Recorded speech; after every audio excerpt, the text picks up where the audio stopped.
Now, I know that right now there is, I can't remember the name of the organization off the top of my head, but they are getting signatures for a referendum. That is and true. I think the signatures are being counted right now. And so let's say that there are enough signatures for a referendum for 2018. As the transgender community, we have already, like you said, we've organized very well. We figured out ways to do this. What would be another step that we could do to make sure, in your opinion, that in 2018, me being equal to these people isn't taken away from me? Because I understand that civil rights are a tenuous thing amongst the minority. They come and they go. Absolutely. And I really want to hold on to this civil right of being your equal.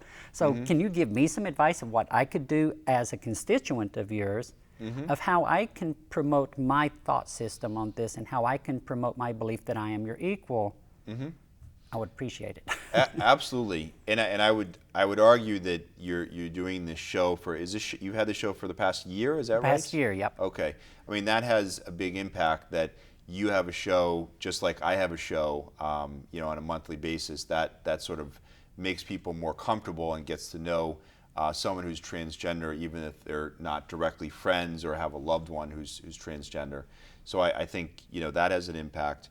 I would say that the best way to defeat this ballot measure, if it goes to the ballot box, is to have forums, in every single town or city where members of the transgender community and perhaps the business community, elected officials, have a panel to talk about how the law has protected people and that it's had no negative effects and no harms to the public at large. So become more involved.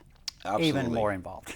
Yes, I know, and that's. But no, that's not a bad thing. I mean, that's the beauty of this country, in my opinion, Senator. Is I respect the fact that these people can create a petition and put this to a referendum. I love that about this country. It hurts me that they are doing it. Right. Exactly. But I love the fact that in this country that we have these established rules that say that they can do that.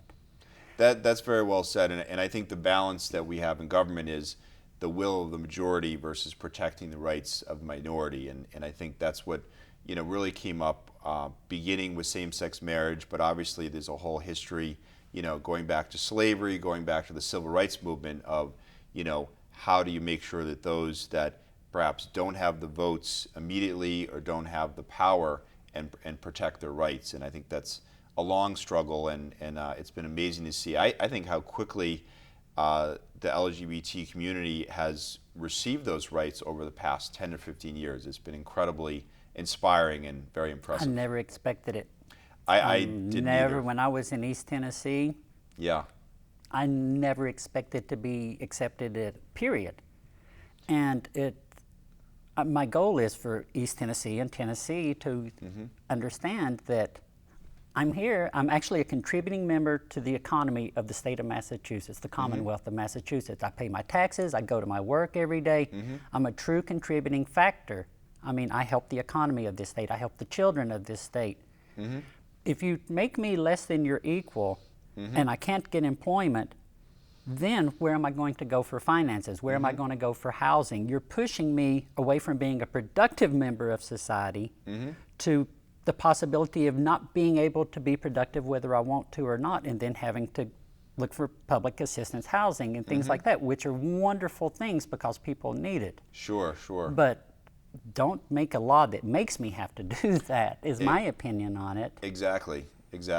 And Kelly, if you don't mind, if you could just talk about your experiences, in Tennessee and sort of, your struggles there, and if I may ask the decision to come out publicly as a transgender woman, because I am curious about that. Absolutely. In East Tennessee, there is a challenge to be authentic because, I don't know why. I say because, and I shouldn't even say because I don't know the reason.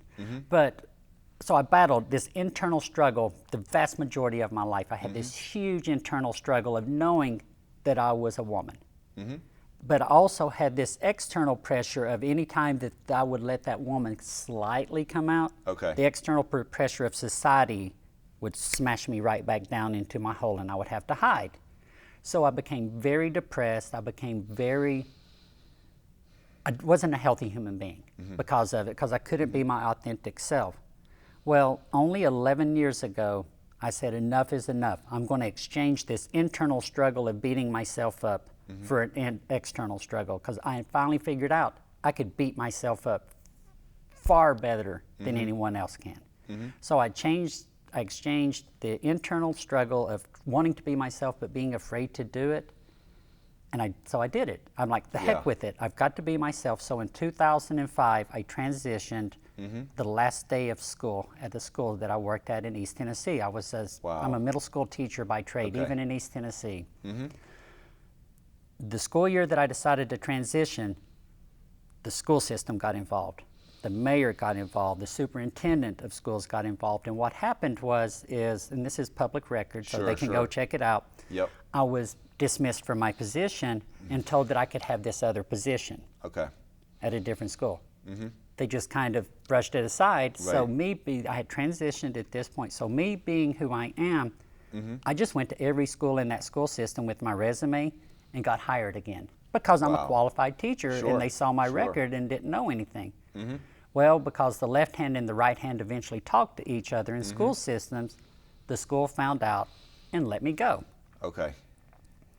So at this point, I'd been living for maybe 6 months as my authentic self. I was presenting to the world my authentic self.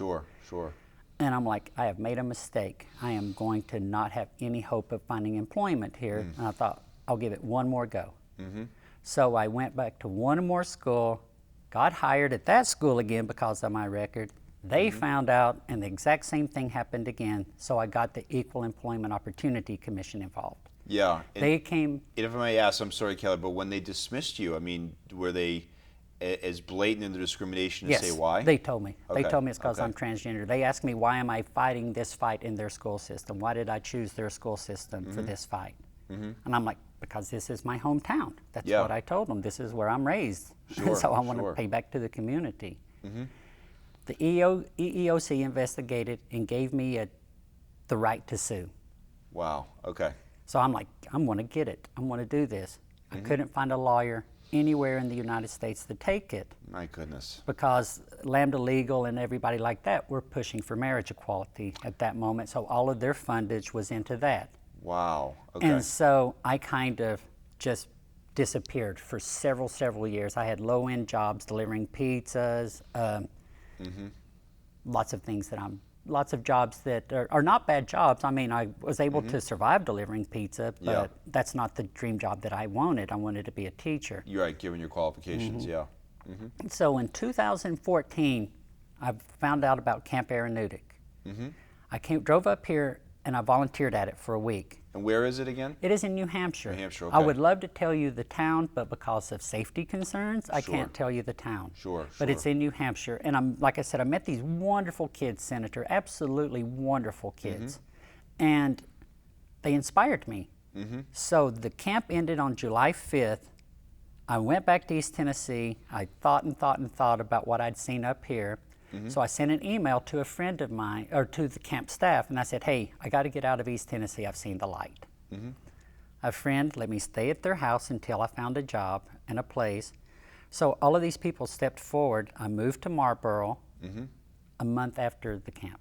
Packed my car up, my little four-door Honda Civic with my 2 dogs, my cat, and anything I could shove into my car, and left everything behind in East Tennessee and came up here and started over again because I knew that Massachusetts was a safe place, because thank goodness for states' rights. And how did you know that Massachusetts had passed this legislation? That's what I'm curious. The way that I knew it was because of talking to the people at camp.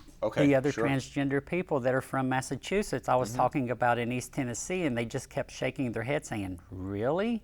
You need to come here. And I said, why? What's different? And they explained to me about 2011, the law being passed. And so just that knowledge that transgender people were surviving up here, and not only surviving, but some of them were doing quite well. We're thriving. We're thriving. It inspired me, and it took that one person saying, we have a law that protects you in Massachusetts. That's all it took. I didn't know that this was coming down the pipeline that Yeah. just happened this past Saturday. Had no Right. idea. I was just happy that a government couldn't discriminate against me, because that's where I Exactly. was facing. The two things that discriminated against me were the Southern Baptist Church and the governments of of Tennessee. Okay. Most of the people were pretty nice. Yeah. Actually, most of my friends, when I told them, accepted it. And you mentioned the Southern Baptist Church, so the church was actively involved in trying to get you fired, or? The church is actively involved in making sure that their congregation got me actively fired. One of the members of their congregation followed me around from school to make sure that she told the school system about me. And that was her role. That was what she felt called to do. Yeah, that's shameful. It is. It is, because, I mean, basically, she ran a good teacher out of the state of Tennessee. And I'm up here doing these things, and I wouldn't mind being back in East Tennessee doing these things, but it's a long ways off. I mean, once Yeah. I've seen it here, how can I go back? Right. I mean, I mean, I've tasted the honey. Right. We want you to stay here. Yeah. And I don't want to go anywhere. But, so Senator, I guess my last question to you is, and this one, I don't really even know how to approach it. So your background knowledge on it is that your father knew someone that had transitioned at their work, and they laid this groundwork for you. So the opposition that is coming forward again right now through this referendum for the ballot. Sure.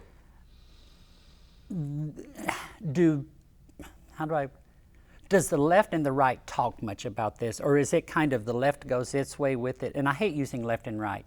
Does one group that agrees with the law go one direction and the other group go the other direction, or do you all have dialogue with each other also? Like the people that are passing this, that are pushing for this ballot initiative, Sure. do they communicate with you? I guess that's my question.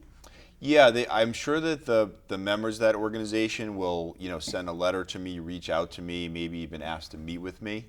And as a general rule, I'll meet, with anyone, even if I disagree with them. But I will say on this issue, I don't think you'll see a lot of interaction, because at the end of the day, I see this as sort of an issue of right or wrong. It's really, a moral issue.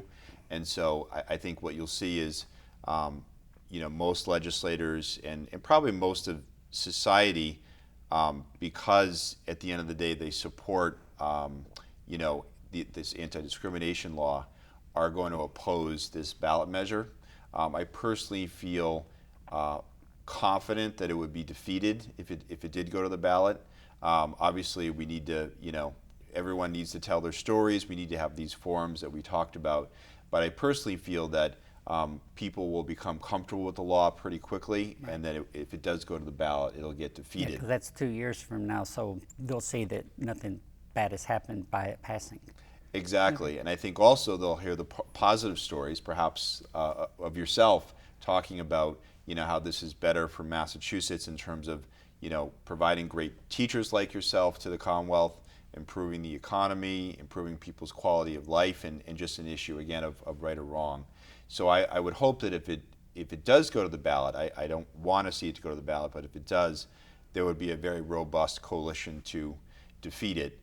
We went through this in a slightly different way with same-sex marriage, where there was an effort to pass a constitutional amendment. We defeated that at the legislative level because of the standard for a constitutional amendment to pass. But at the end of the day, the majority of legislators, voted against that measure, whereas in 2003, most legislators were against gay marriage. Okay, wow. Yeah. Times are changing. Yes, even in Massachusetts. So a referendum, just a little civics lesson, a referendum goes to a vote, and an amendment is in the legislature. Is that how it works? They're using terms that maybe some people don't understand, maybe I don't. When you say it's going to go to a referendum, does that mean that people get to vote on it? Yeah, the referendum is when the voters on election day, vote for or against something.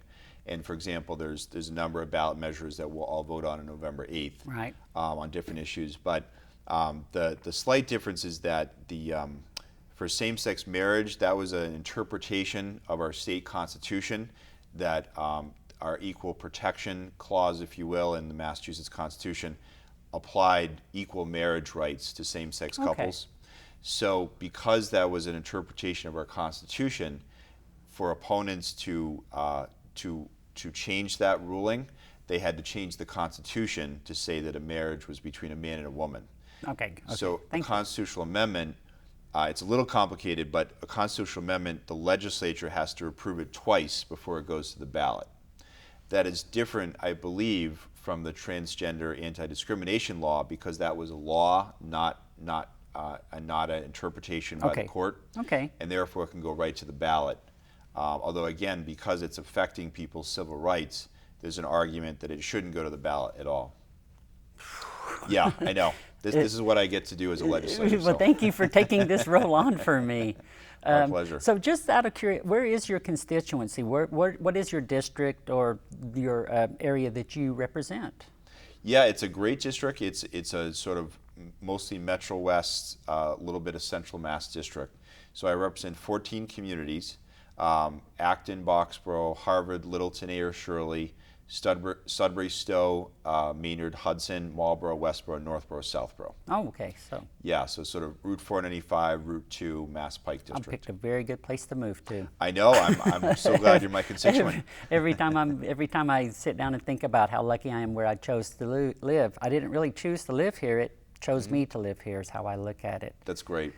I really do appreciate you coming on this show, Senator Eldridge. I mean, I'm beyond myself thrilled that you've sat down here and you've taught me so much about it, and things that I am actually going to take to heart and hopefully put into practice, especially on the forums and the town hall things and such as that. I mean, it's hard to, it's just, even the ability to do this. Yeah. In Tennessee, the transgender community, we have a political action committee down there. Okay.